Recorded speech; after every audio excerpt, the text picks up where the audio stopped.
Hello, I'm John Pertrie, and I'm sorry if I'm not as chipper as usual, but I got some bad news from the doctor. And you know what? It's okay. He just says that when I laugh, I get a case of the giggles. No, I'm joking. I actually hyperventilate a lot, so that's a health risk down the alley.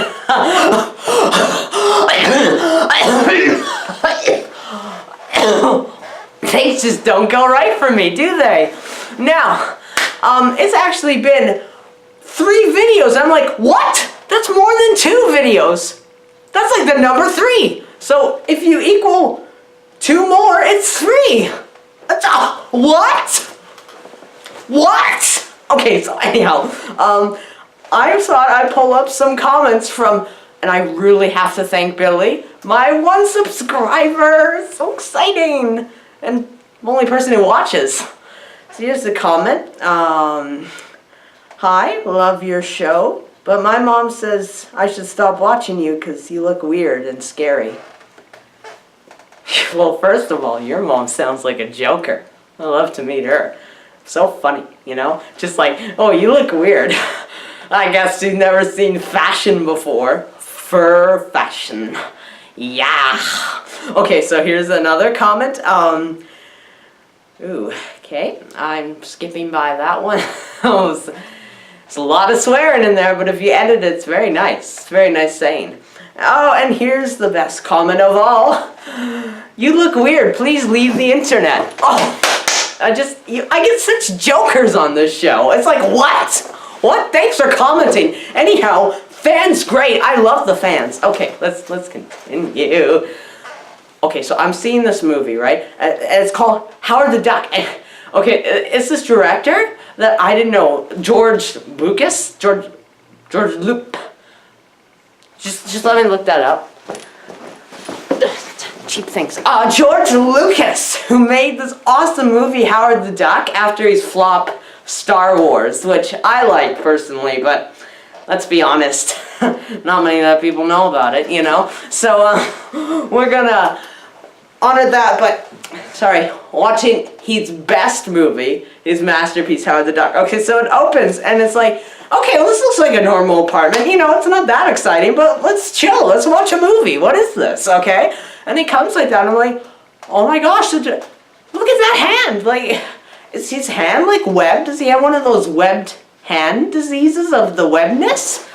Okay, so that's what I'm thinking, right? This is where it's going, right? It can't possibly turn the tables, but then, okay, so he gets a beer, and it's like, God, there's feathers on that hand, you know? Is this some disease I never heard about? I don't know, I'm not a scientist, right? Okay, and so then he goes in, and it's like, turns the camera, and he's a duck! What? What? Twilight Zone at the beginning, turning the film table, mixing on it. You know, you think twists can just happen at the end? Well, this movie turned, it broke all of those cliches. Cliches broken. Filmmaking cliche breakage, y'all. What?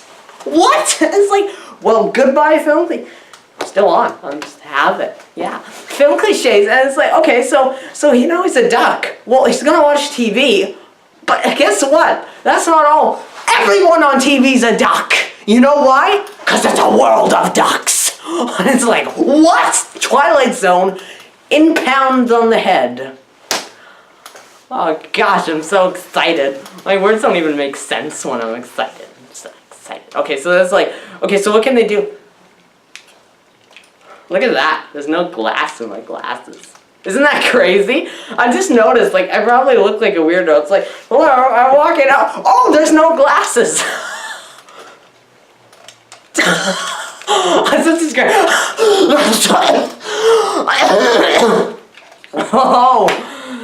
Wow, I'm feeling quite sad now. Okay, and then it's like, okay, so what's gonna happen now? And he sits down and he's like, okay, I'm watching TV, but I'm pretty bored, right? There's nothing that could happen in this movie. It's already gotten crazy, but it's like, the chair starts shaking like this. Is like, but my chair doesn't usually shake. Why is it shaking now? It's like, what? Okay, and then he's like, okay, well, there's not a train outside the window, and it's like, it hits you. It must be a beam from another world, right? It just makes sense. Like, that's what I was thinking. I'm like thinking, Howard, you got the beam in your house, and personally, I never had it, but Howard has it. I'm like, gosh, I love watching late night TV on my own. And then it's like, chairs are shaking, and then it gets up, it's like, science? Whoops. It's cheap, you know, it's come out. You know, and I mean, I don't care if the store owner said that I can't do sporadic movement or a follow, but you know, it's not his fault. He's a doll. He's a doll face doll. He doesn't really have a doll face, I'm just joking. Or maybe he does. No, he doesn't. That'd be a great twist, though. I'm gonna write that down for his script. The doll-faced seller of cloth. Yeah, that's gonna be 2010's best movie. Okay, so then it's like, oh, okay, it's alright. But then he's going through the halls, and it's like, there's other ducks. It's like, excuse me, but you can't be in my apartment. Also, I'm a duck. Mind blown. Blown to the sky. So then it's like, oh my gosh, how can this get any worse? And it's like, oh, it can't get worse, Howard. His chair's gone. Now he doesn't have anywhere to sit. He's flying in space, and he's not comfortable. The tables just got turned to 11. We're now with a character that's not only in space, but he's not comfortable. That's drama. That's suspense. That's filmmaking suspense, y'all. What? I don't know. And then he's like going for space. It's like, oh my gosh, I don't have a chair. I'm so uncomfortable. But then you look back and the planet's shaped like an egg. I'm like, okay, well, that's random. But then I thought, wait a minute, ducks lay eggs. So the planet's shaped like an egg. And it's like, that's foreshadowing. That's filmmaking foreshadowing. It's like, what? George Lucas, more like George Genius. You know, and I love that. And then it's like, okay, so what's going to happen? Then he flies into a sign, but he doesn't even get third-degree burns. Figure that one out. Science.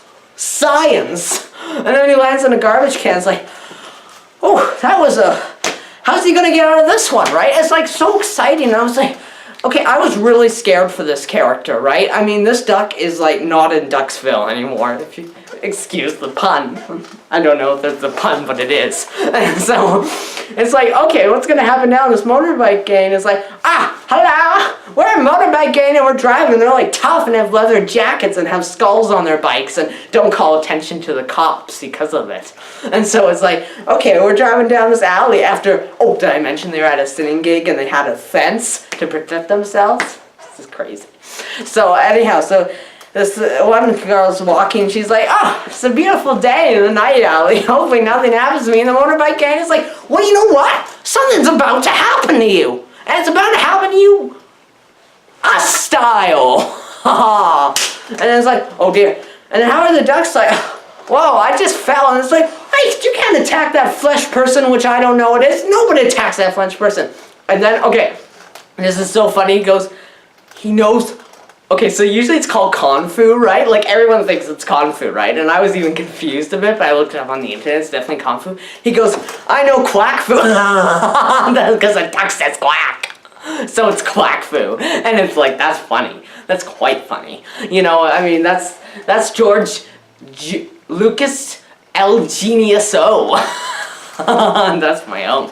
Okay, and then he's like, and then the guys are like, okay, let's go fight him. Ow! Oh! Pow! That's called punching, y'all. Film fight scene. Film suspense. This film no suspense. It's like a noir film, but it's not. That's how noir-y it is. So then it's like, okay, well, I better go back to the apartment. It's like, oh, you better?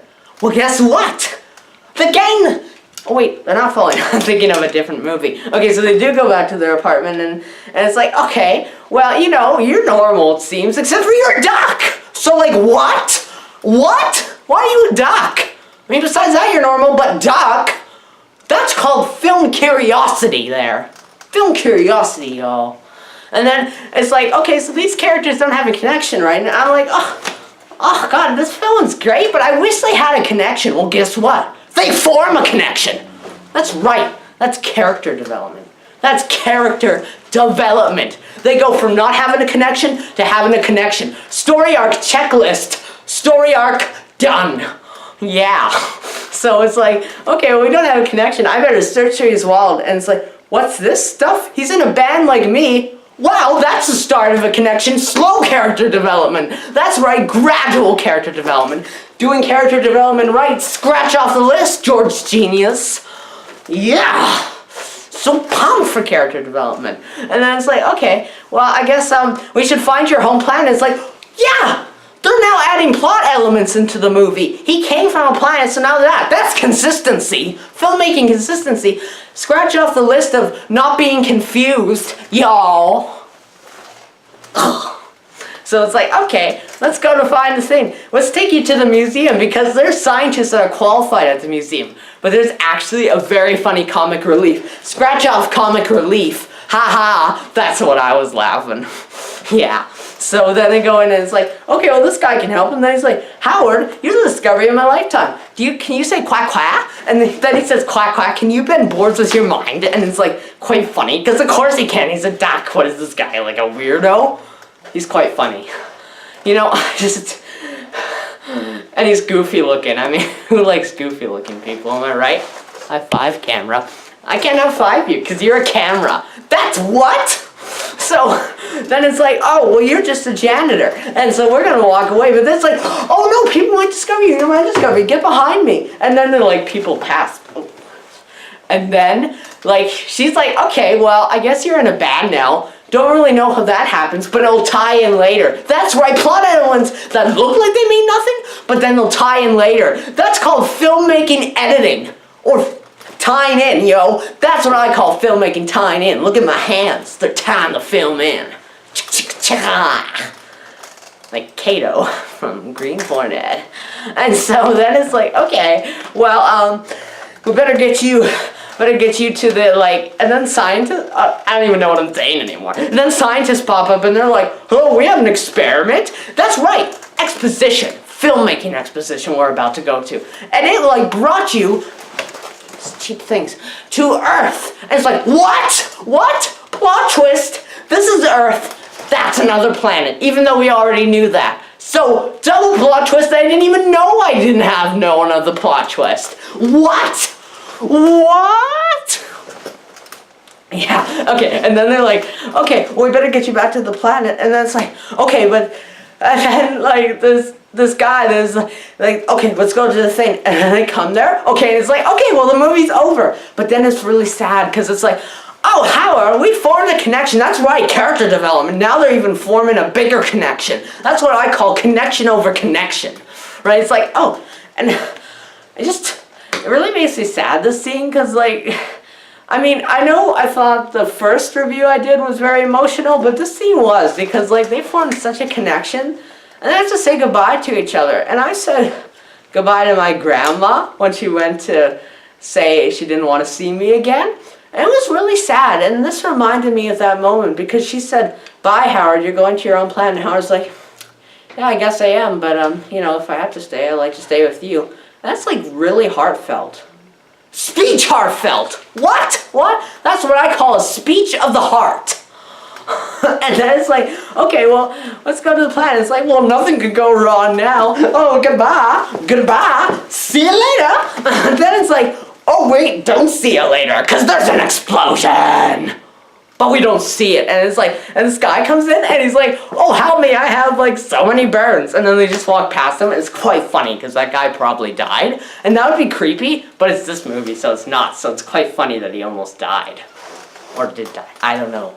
But anyhow, moving on. So then they're like in the thing, and it's like, okay, well, I guess we'll just walk to the thing. And then it's like, guess what? There's aliens! That's right, another planet! Leave it to George Lucas to throw in science fiction gods! And like, these aliens are all like, okay, so I guess the rest of the universe all speaks English. What? What? Even science doesn't know that yet. That's right, I know alien life speaks English, because I'm smart. I'm smart. That's what I said the first time. Yeah. And then they're like, okay, well, how can this get any worse? And then it's like, oh, this is the guy. And he's like, oh no, they're in my body? It's like, what? He's not even playing the same character anymore. That's acting range, y'all. That's acting range. That's what we call playing two different characters in one movie. Not since Peter Sellers have I seen that, or other movies where actors do that.